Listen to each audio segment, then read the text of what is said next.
오늘도 봉독한 본문 말씀 중심에서 하나님의 선교에 대한 두 번째 말씀 전합니다. 선교라는 말은 지난주 요한에도 제가 한번 언급했지만 단순히 복음을 전하는 것을 선교라고 하지 않고 그건 전도라 이렇게 말하는 게 더 정확한 표현이라고 했습니다. 십자가의 도를 전하는다 해서 전도. 하나님은 그 전도를 통해서 믿는 자들을 구원하시기를 기뻐하시는 분이십니다. 그렇기 때문에 하나님께서 야키마 전부 다 오늘 예수 믿어라 이렇게 그냥 나타나시는 분이 아니에요. 우리가 하나님께서 선교를 해 나가시는데 하나님의 선교의 역사 속에서 하나님이 필요한 사람을 불러서 하나님의 일꾼으로 쓰시는데 선교는 선교사가 하는 게 아니고 선교사는 그저 전도하는 거예요. 도를 전하는 거고 우리도 도를 전하는 거죠. 선교사님은 하나님이 그 도를 전하라고 택하여 세워서 보낸 사람이죠. 선교는 교회가 하는 일도 아니고 하나님이 하시는 일이다. 이것을 우리가 이제 바르게 먼저 이해를 해야 선교사님들이 내가 선교한다 생각하면 부담이 많이 돼요. 우리 학교를 다닐 때 장로의 신학대학교에서 총장을 지내신 분이 박 목사님이라는 분이셨는데 신약학을 전공하신 교수님이신데 인도네시아에 가서 한 7년 가까이 선교의 일을 하셨어요. 도를 전한 거죠. 복음을 전했는데 하나님의 선교의 역사 가운데 한 명 예수 믿었다고 제가 그렇게 들었어요. 야, 선교사가 7년 동안 나가서 뭘 했길래 한 명밖에 못했나 이렇게 우리가 생각할 수 있지만 하나님께서 그분을 통해서 그렇게 문을 열어주셔서 한 사람밖에 못한 게 아니라 한 사람을 한 거예요. 하나님이 불러서 시키는 일을. 우리 이건희 선교사님 나가 있는 모슬렘권 같은 데는요, 선교사를 나와서 만난다는 자체가 기적이에요. 모르겠어요. 나중에 와서 선교 보고할 시간이 있을 때 어떻게 얘기할는지 모르지만 몇 명을 전도했느냐 하는 것을 우리가 따지는 것은 아무 의미가 없어요. 선교는 하나님이 하시는 거기 때문에 하나님이 길을 안 열어주셔서 10년 동안을 해도 특별히 별다른 어떤 양적으로 봤을 때 어떤 표가 안 나는 그런 선교사님들도 더러 계세요. 그렇지만 그것을 대를 이어서 거기서 계속해서 뼈를 묻는 거예요. 그러다가 하나님께서 이제 권고하시는 어느 때에 가서 하나님이 추수를 하시게 해요. 그러니까 어떤 선교사님은 씨만 열심히 뿌려놓고 복음은 씨앗을 계속 복음의 씨앗을 뿌렸는데 당신은 하나도 못 거두고 그냥 끝나는 경우도 있을 수 있어요. 어떤 분은 그냥 가셨다가 열매를 보기는커녕 1년도 채 안 돼서 그냥 그 지역에 풍토병에 걸려서 돌아가신 분도 계시는데요. 우리나라도 그런 분이 많았어요. 양화진이라고 하는 지금은 거기 아주 아름다운 예배당이 세워졌고 100주년 선교 기념으로 한국교회가 세운 그 양화진 언덕에 아주 예쁜 예배당이 만들어졌죠. 주님의 제자 교회에서 주님의 교회에서 10년간 사역을 하시다가 사역을 마치고 스위스에 가셔서 한 3년 계시다가 그 다음에 다시 한국에 돌아와서 지금 그 교회의 담임 목사로 일하고 계시는 이재철 목사님. 그 목사님이 지금 우리 양화진 선교사님들 모셔놓은 그 묘지의 중심에 거기에 있는 예배당에서 지금 사역을 하고 계세요. 한국 교회사를 보게 되면요, 너무너무 놀라운 일들이 참 많습니다. 왜냐하면 그때는 고종 황제가 있었을 때에 선교사님들이 들어와 계셨어요. 조선 말기 아닙니까? 그 에비슨이라고 하는 미국에서 온 의료 선교사님은 의사이신데 이분은 고종 황제의 주치의였어요. 예. 옛날 임금님들 주치의가 있잖아요. 그것은 이제 한방으로 하는 거죠. 뭐 침으로 찔러가지고 하거든요. 그런데 고종 황제 때는 미국 선교사님이 고종 황제를 치료하는 주치의사가 됐다. 대단한 변화죠. 예. 그 뭐 서양 문물을 받아들이지 않은 연산군 같은 사람들은 얼마나 정말 외국 문물이 오면은 막 죽이고 서양의 배들이 제물포 앞바다에 도착도 못하도록 들어오는 배를 불태워가지고 이쪽에서 뗏목에다 불을 질러가지고 뗏목을 저쪽으로 밀어붙이면 배가 그냥 저쪽에 불이 얼마 붙어서 선교사님들이 땅을 밥도 못하고 죽은 사람들이 많아요. 예. 그러니까 선교는 하나님이 하시는 거예요. 그 선교사님이 몇 명을 예수 믿겠느냐 이런 얘기를 하는 것은 뭐 아무 의미가 없단 말이죠. 그 고종 황제 때에 있었던 실제로 우리 한국 교회사에 초창기 초기 교회사에 있었던 아주 유명한 일화가 있어요. 그냥 성이 박씨인데 그때는 이제 상민들은 상민이라고도 안 했죠. 쌍놈이라고 그랬지. 사람도 아니라고 봤으니까. 그래 그냥 박씨성을 가진 이름이 없어요. 옛날 상민들. 그런데 이름이 어떻게 그냥 부르기야 되겠으니까 아버지가 아무렇게나 하나 불렀는데 뭐 야 강아지야 그러면 강아지가 되는 거고 소아지야 그러면 소아지가 되는 거고 그런 거예요 그냥. 그런데 왜냐면 어차피 호적이 없으니까. 그럼 뭐 쌍민이 호적이 있습니까? 아무것도 없어요. 근데 봉줄이라고 부르는 학생이 하나 있었어요. 이 박씨 집에 아들이 하나 있었는데 이 봉줄이라고 불렀던 이 아이를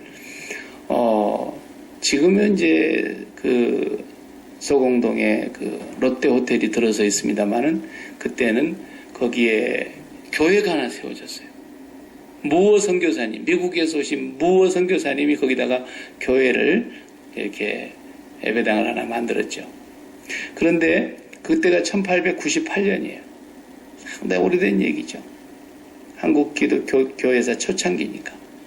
1898년도에 거기 교회를 세웠는데 그 교회가 재미나는 것은 예수 학당이라 그래가지고 학교를 세웠어요. 선교사님들이 세운 학교예요. 그래서 상민들은 학교를 못 가고 자녀들은 그 눈을 못 띄고 글씨도 못 읽으니까 그러는 아이들을 모아가지고 교회에서 눈 띄워주고 조선인 교육을 시키는 일을 했단 말이에요. 근데 그게 봉줄이라고 하는 아주 그 백정의 직업을 가지고 있는 아버지가 백정인데 그 박씨 집안의 봉줄이가 거기 나온 거예요. 그래서 무어 선교사님이 그 아이를 가르쳤어요. 가르치고 있는 중에 사정을 알게 됐는데 그 봉줄이의 아버지 박씨의 성을 가진 아버지 직업이 백정인데 이 사람은 그때 당시에는 상민 중에도 가장 천하게 여기는 것이 조선왕조 때 백정 아닙니까?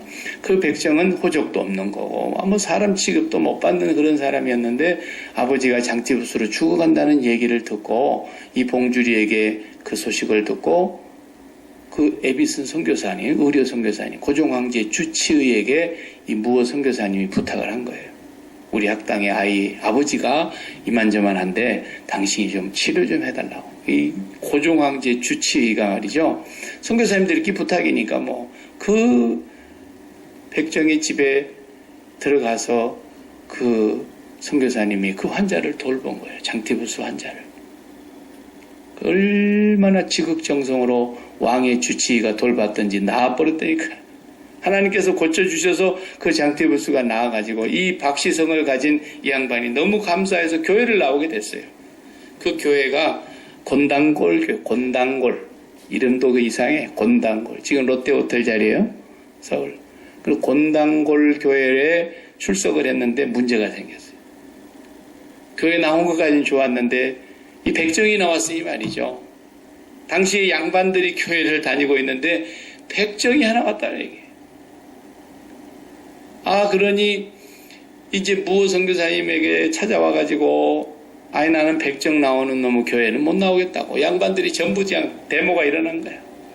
그래서 이제 무어 선교사님이 이제 조선의 어떤 역사나 그런 것들을 어느 정도 알고 계셨기 때문에 이제 그 문제를 수습을 하려고 아무리 양반들을 설득을 해도 양반 그리스도인들이 양반같이 안 나오는 거예요. 그래가지고 우리는 뭐 도저히 이것을 사람도 아닌 것들하고 어떻게 예배를 드리냐고 같이 앉아서 만약에 들어오게 한다면 양반들이 앞에 앉고 쌍맨들은 저 뒤에 신발장 밑에 그쪽에 앉아있게 하면은 혹시 모를까 나란히 이런 것들이 나와가지고 있다. 이런 너무 교회가 어딨냐고 막 이렇게 양반들이 막 한 거예요. 그래 결국은 아무리 설득하고 그리스도의 사랑이니 뭐니 뭐 해도 말로만 평상시에 그랬지 다 개떡 같아가지고 결국은 양반들이 다 그 교회를 털고 나갔어요. 그래가지고 그 세운 교회가 이름이 홍문동 교회, 홍문동 교회. 지금도 홍문동에 그 교회는 없어요, 이제. 없어졌어요. 그 홍문동 교회를 양반교회라, 그리고 곤단골 교회는 쌍놈교회라, 이렇게 불렀어요, 그때 당시에. 교회사에. 예. 근데 이제 훗날에 이 홍문동 교회에 나갔던 양반들이 신앙이 좀 바르게 됐던가 보죠? 생각을 고쳐먹고, 통해 자복하고, 회개하고, 교회 문을 닫고, 다시 합했어요. 곤단골 교회요. 다시 합해가지고, 세운 교회 이름이 홍문석골교회. 뭔 뜻인지도 모르겠어요. 그때 동네 이름을 가지고 뭐 짓는 교회니까, 그때 당시에는. 그래서 지금 그게 인사동에 있는 승동교회예요, 승동교회. 지금 승동교회가 옛날 홍문석골교회예요. 전신이죠. 그래서 이제 그 교회가 양반도 상민도 없어지는 최초의 우리나라의 그런 하나의 역사적인 교회가 된 거예요. 그리고 이제 무호 선교사님은 그것만 한 게 아니라 이 고종황제 주치의인 에비슨 선교사님과 여러 선교사님들이 힘을 합해가지고 왕에게 탄원서를 올렸어요. 사람은 다 똑같은 것인데 누구는 사람이고 누구는 사람이 아니냐. 그러니까 하나님은 모든 사람을 다 똑같이 사랑하시는데 이 백정이라고 하는 사람들도 사람 취급을 해달라. 호적도 만들어주고 자식 이름을 만들어가지고 호적에다 이름도 실게 해주고 이 자녀들도 정상적으로 국가가 하는 교육도 받게 해달라. 탄원서를 냈는데 그 탄원서가 받아들여져가지고 한국 교회사에서는요 이 무호 선교사의 역할을 링컨의 노예 해방보다도 더 위대하다고 평가하고 있어요.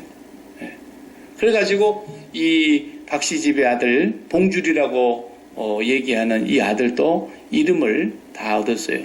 그 아버지 그냥 박씨성을 가지고 있는 아버지는 세례받으면서 선교사님이 당신은 박성춘이요 이렇게 해가지고 한국 이름을 지어줬고 그 아들 박서양이 이제 봉주리 이름을 내버리고 박서양 그래가지고 호적에 다 이렇게 이름이 올라갔어요.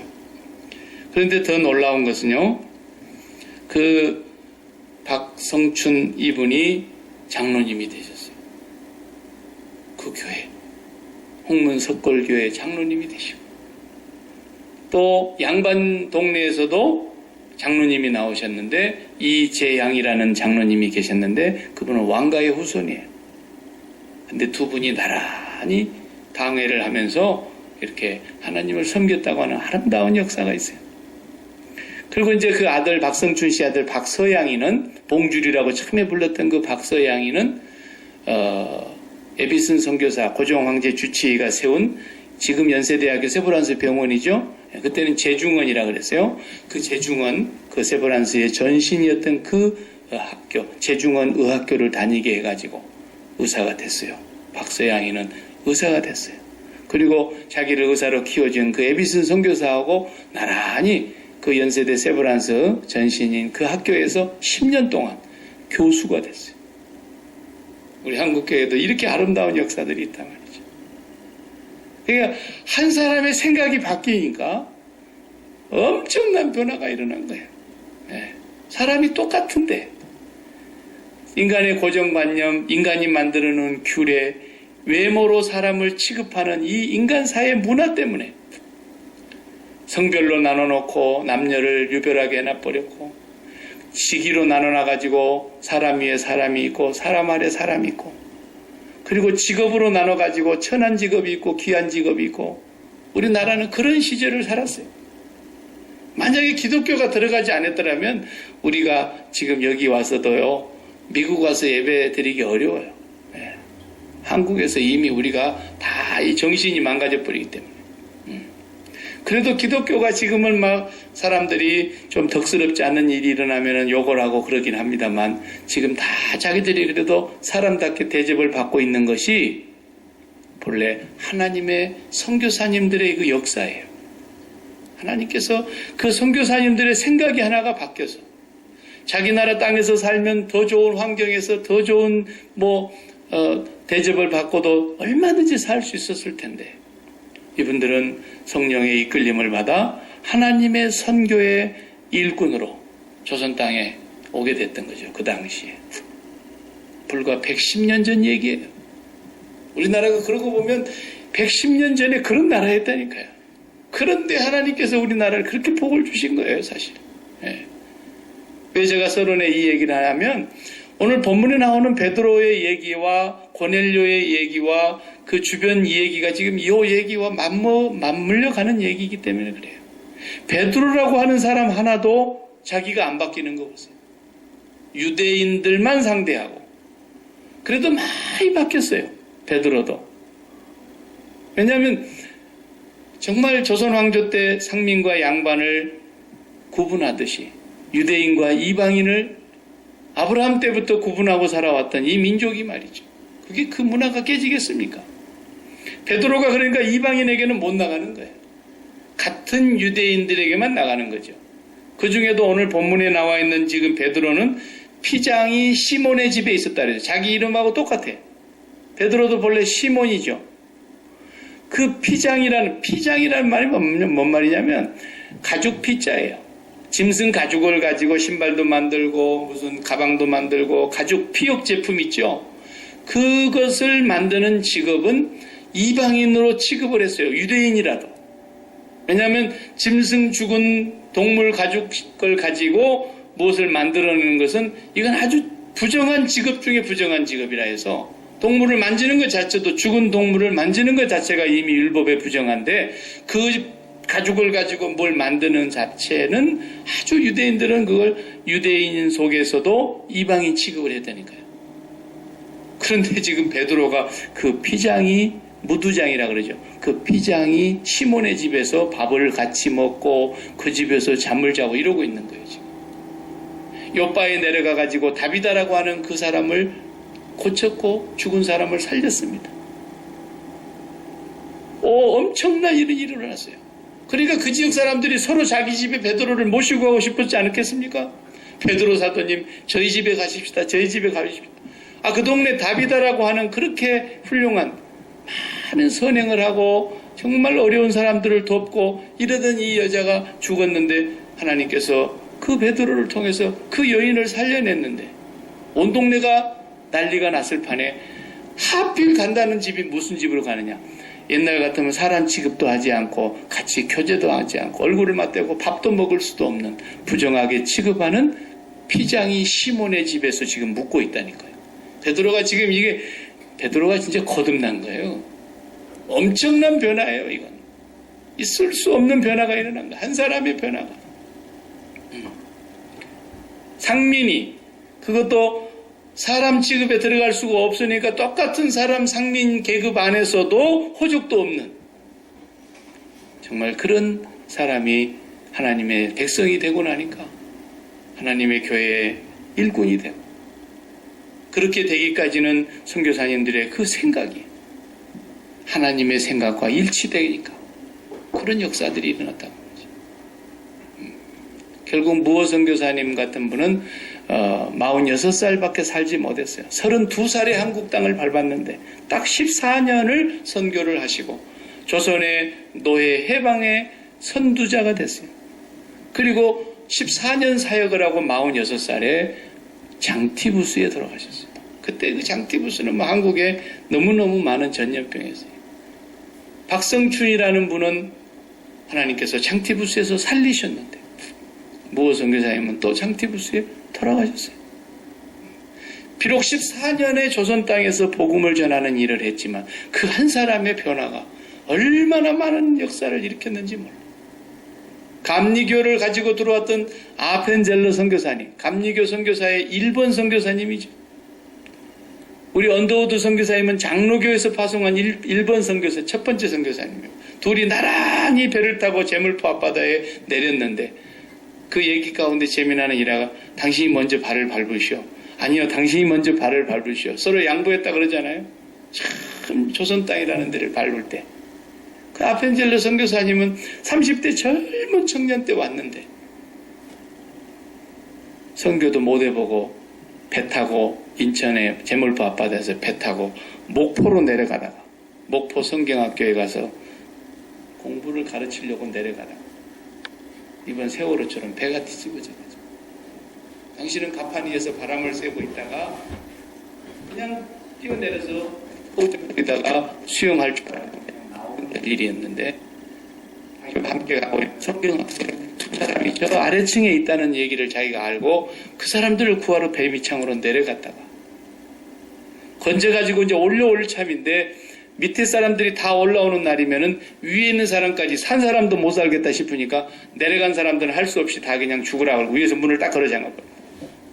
그리고 가판 위에 있는 사람들만 다 산 거예요. 그때 아펜젤러 선교사님은 선교도 못 해보고 돌아가셨어요. 보십시오. 그래도 한국의 감리교회가 얼마나 창궐합니까? 선교는 하나님이 하시는 거니까. 문제는 뭐냐?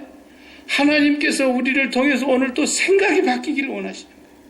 베드로가 그렇게 생각이 안 바뀌는데 기도 시간도 아닌데 점심식사 시간인데 배가 고프니까 누가 좀 먹을 것 좀 줬으면 좋겠다. 그러고 생각이 들고 있는 차에 옥상으로 기도하러 올라갔다가 갑자기 환상을 본 거 아닙니까?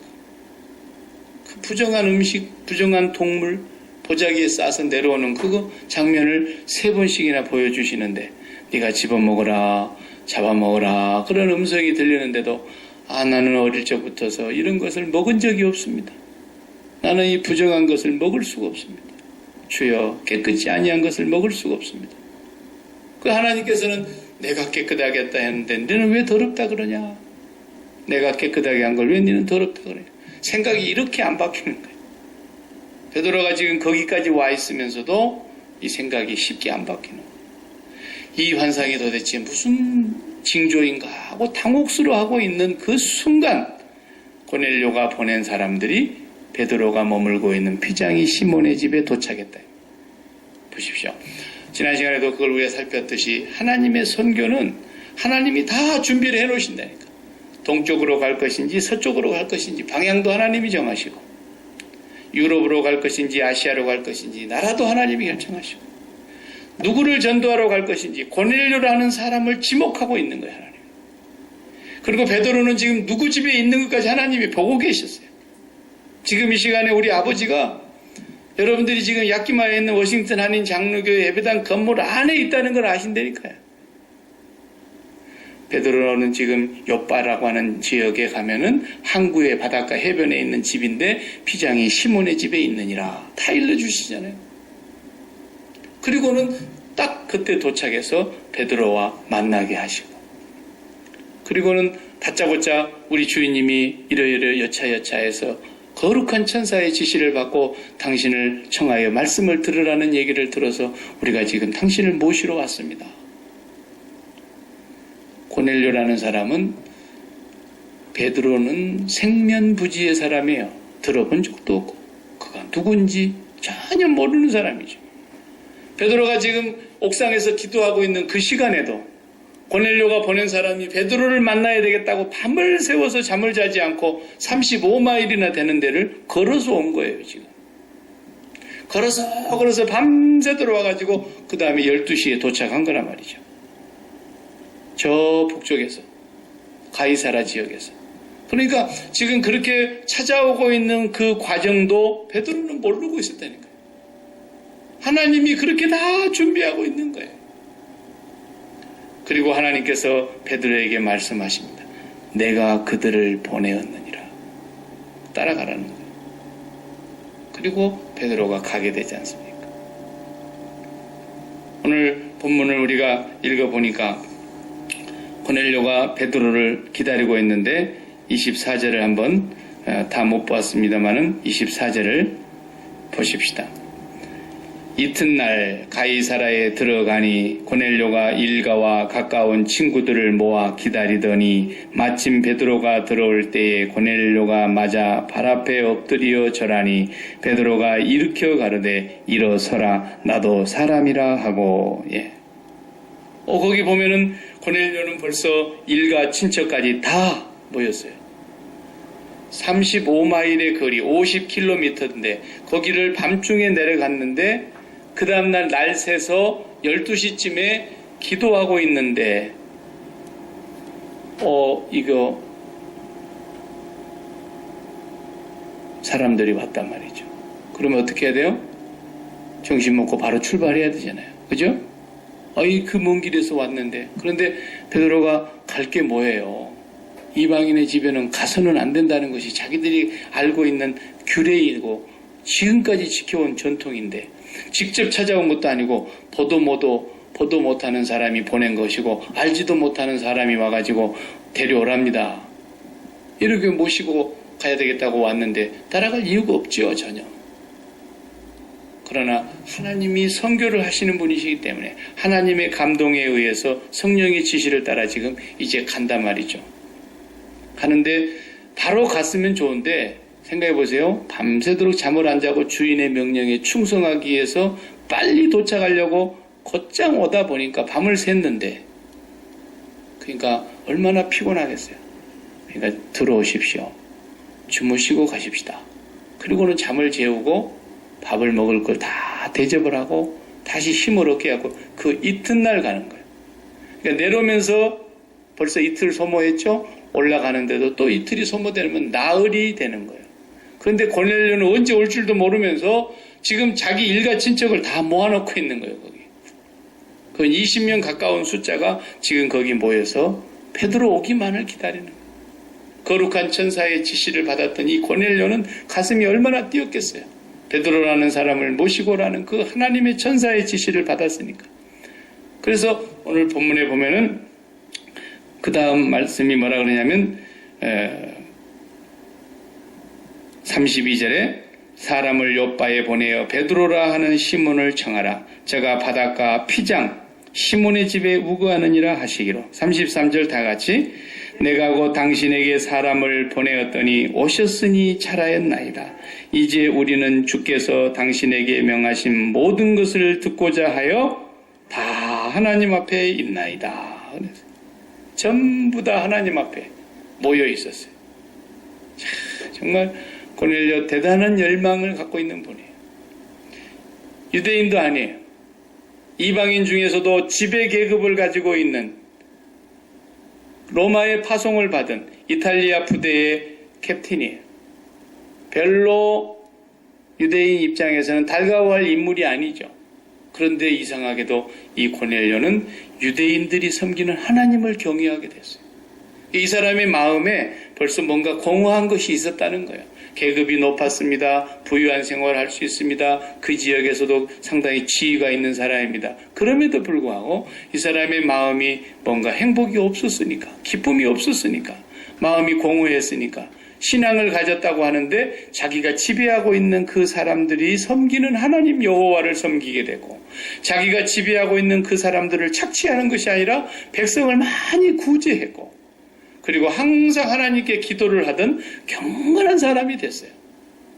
그래도 구원은 못 받았잖아요, 아직. 그죠? 아직 구원받은 건 아니에요.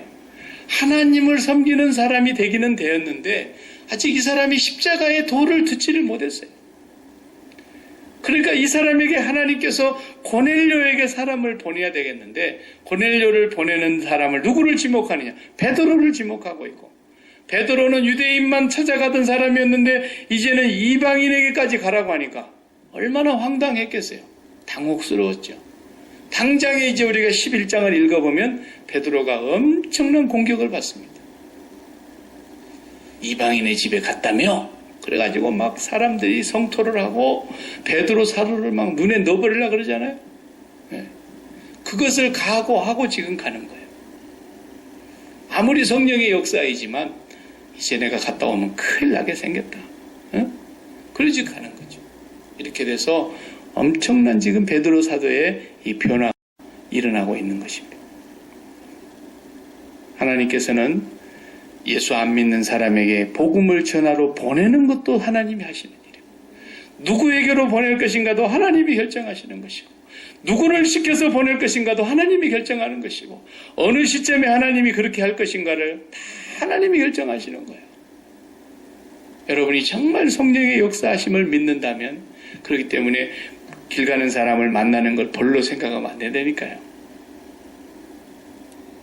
오랜만에 만난 사람을 아무 뜻도 없이 그냥 잘 지냈어? 그러고 갈 일이 아니에요. 뭔가 하나님의 계획이 있는 거예요. 하나님 오늘 저 사람을 뭐 때문에 갑자기 저를 만나게 하셨죠? 하나님께서 저 사람을 왜 우리 집에 보내주셨죠?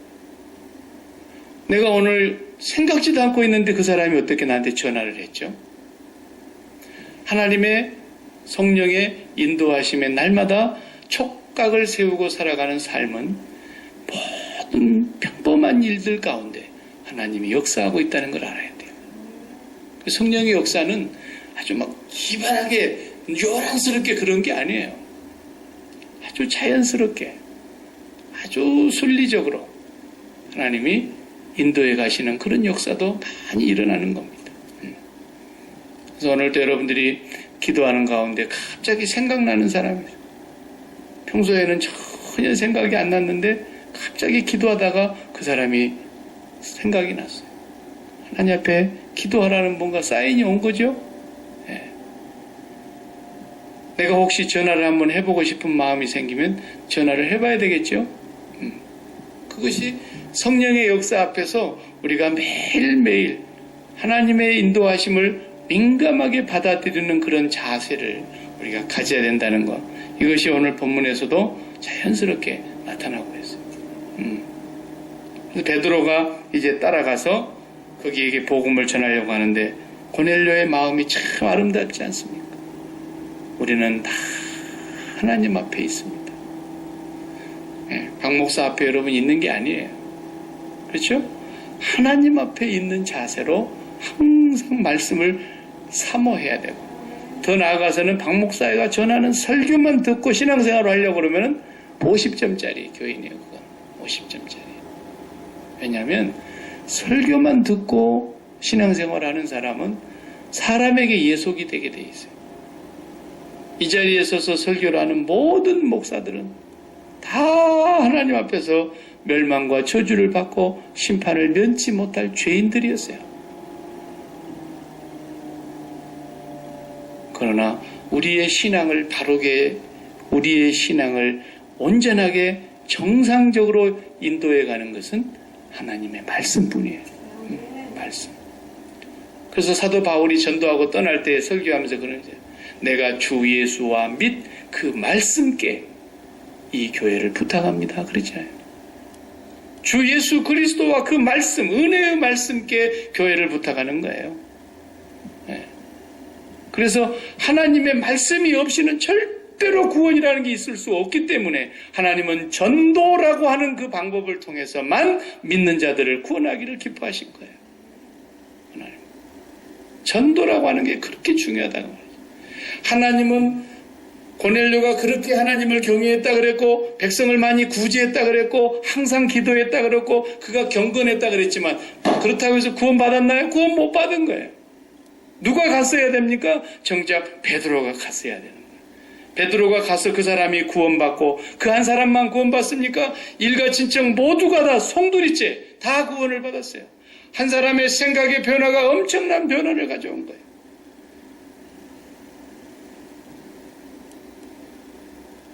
오늘 우리가 하나님 앞에서 신앙생활을 하면서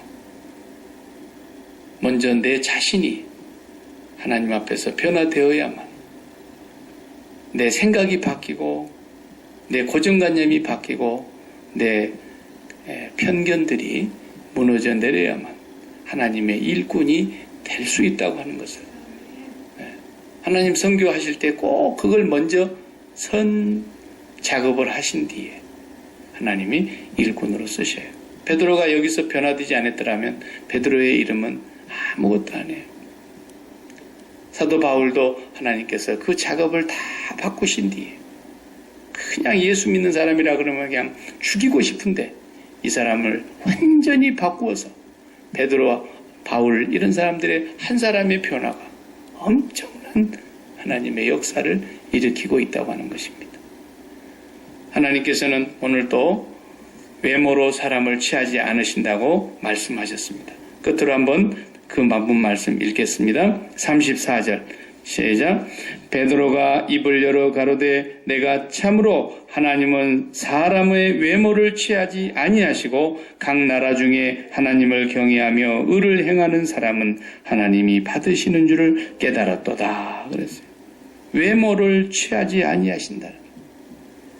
하나님은 절대로 외모를 보시지 않습니다. 그 사람의 신분을 봅니까? 그 사람이 재력을 봅니까? 그 사람의 개인 능력을 봅니까? 그 사람의 뭘 봅니까? 하나님은 절대 그런 걸 보시지 않습니다. 하나님은 오직 그 중심을 보시고 하나님은 그 마음을 받으시는 분이라는 사실입니다. 오늘 또 우리가 하나님의 일꾼이 되기 위해서 하나님의 선교에 우리가 쓰임받고 우리 교회가 쓰임받기 위해서 고정관념들이 깨지고 우리의 생각이나 편견들이 다 무너져 내리고 벽이 다 허물어져서 하나님께서 쓰시고자 하시는 대로 쓰시는 하나님 나는 죽어도 그럴 수는 없습니다. 베드로도 처음에 그렇게 대답했지 않습니까? 주여 그럴 수 없습니다. 못 먹습니다. 이건. 그랬지만 결국은 성령의 역사에 순종하고 자기가 핍박을 받고 욕을 먹고 나중에 인민재판식으로 사람들이 자기를 막 가둬놓고 난리를 치는데도 그 어려운 과정을 다 감내해 가면서 하나님의 말씀에 순종하게 될 때 하나님이 그를 귀한 교회의 일꾼으로 쓰시는 것입니다. 오늘 저와 여러분들이 하나님 앞에 기도할 때마다 하나님 내 편견을 무너뜨려 주시고 내 생각을 깨뜨려 주시고 내 고정관념이 다 허물어지게 해주시고 나는 이제 오직 하나님 말씀만 그대로 순종하면서 살겠습니다. 이런 결단이 저나 여러분에게 있기를 바랍니다. 기도하십시다.